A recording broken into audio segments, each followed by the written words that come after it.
the Reebok deal is coming very soon.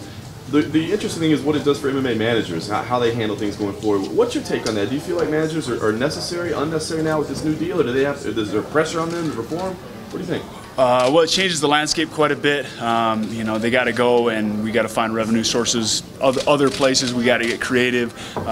You know, as far as giving marketing value to new sponsors now that we're not going to be able to get inside the cage. So, yeah, it's kind of a, you know, it's an interesting situation.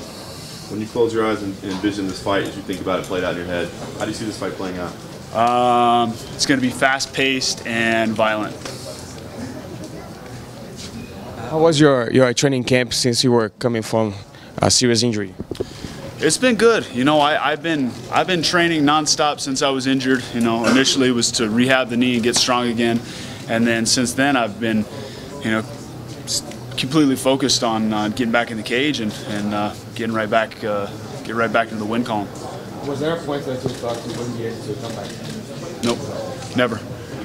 You know, this is what I do. I mean, this is what I do for a living. This is how I pay my bills. So there's no other option other than to come back and you know, get right back in it. I'm sorry? Which weaknesses do you see in Thiago's game? I wouldn't say there's really any weaknesses. He's a complete fighter. You know, I think it's just who executes on fight night. Leg kicks are an important weapon on his game. Are you concerned about that since your knee? Yeah, I'd be concerned whether I was coming off a knee injury or not, because you know he does have devastating leg kicks. But it's something that I'm ready for, something we prepared for, and yeah, I'm ready.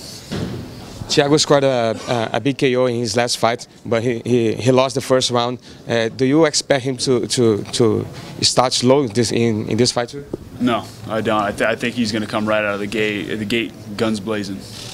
Carlos, you want to fight again Tyron Woodley in the future?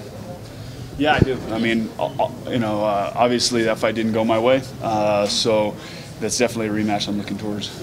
How important is this fight? Can it be a passport for the belt? You know, every fight is super important, especially at the top level. But you know, this fight, you know, kind of shows that it will show that I haven't gone anywhere and that I belong in the you know, running for the title.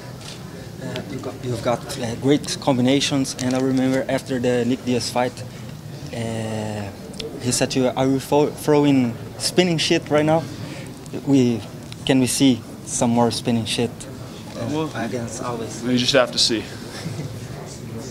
You and Thiago, it seems that you respect him a lot and he respects you as well.